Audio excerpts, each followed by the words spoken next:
What's good, sports family? We are back in another NBA offseason grade. Today we're going to be doing the Dallas Mavericks. Did they do good this offseason? Did they do bad?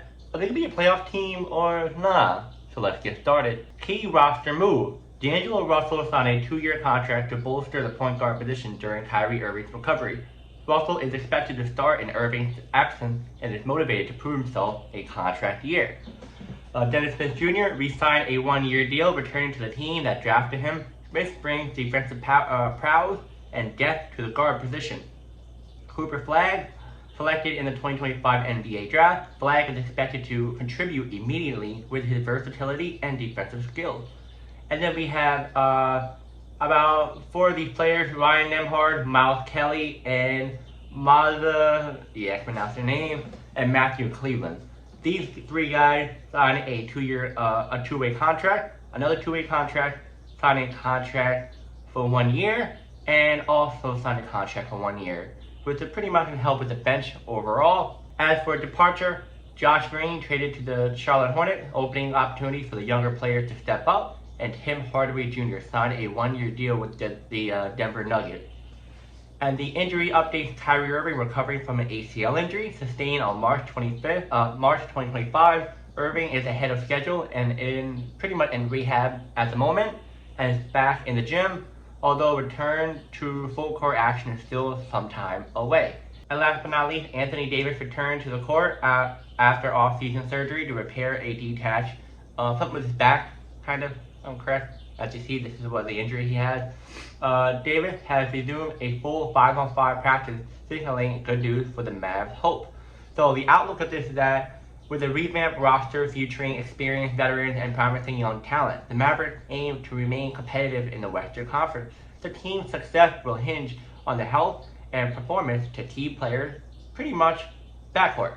So let's go over the key roster moves. What I think about this is that I like D'Angelo Russell, but he needs to be more consistent. I feel like he might somewhat give you that for the Mavs organization. I'm not completely sure, but I hope he does. I'm rooting for him. Dennis Smith Jr. is a little interesting option. I'm not sure the team is going to keep him after Kyrie comes back, but maybe they will. As for Cooper Flagg, I was pretty much a big fan of him at Duke, and I feel like he definitely can be an all-star type of player. Now, as for a franchise player, I'm not completely sure, but I know the fact that he'll definitely have a lot to bring into the NBA. Now, as for the other players, Ryan Nembhard, Miles Kelly, Moussa, can't pronounce his last name, and Matthew Cleveland, they're just all bench players. I don't need to really give you guys a whole lot of information about them because, they're not the, oh my god, we should talk about them. And then the departure of Josh Green, of course, they had to do the trade so that they can free up some room for let the other guys come in. I definitely agree with that. Josh Green didn't really do that much for the Dallas Mavs. And then Tim Hardaway Jr., I don't know what's wrong with Tim Hardaway Jr. Not him as a person, I mean his career. Like, he's very talented, but for some reason it's just inconsistent of shooting. It's just teams to just give up to him. To give up. Detroit, Denver now, Dallas, New York, Atlanta, and I'm like, what? So, interesting, and then Kyrie and AD, which are going to come back and be better than ever. Now, how would I grade their offseason? A being good, X being bad. I'm going to say a solid B/C. Yes, you may be thinking they didn't really do nothing. Well, they're still a competitive team, and I think they have a lot to prove this year in the West. Now, are they a top 5 team? Maybe. They're definitely a top 7 team for sure. Now, on top of that, are they going to be a playoff team, NBA Finals, play-in team, not making it? What is it? I'm going to say, if healthy, NBA Finals bound / Western Conference Final. If not healthy at all, not making it, maybe a play-in.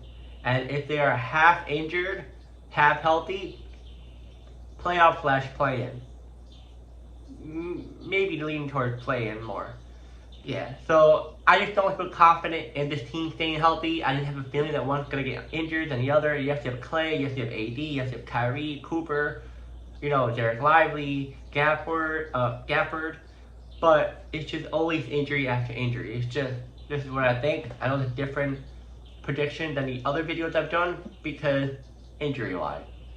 And yeah, guys, let me know in the comments, do you think the Dallas Mavericks will be a playoff team, NBA Finals, etc.? And how would you grade their offseason? And I'll see you guys in the next video.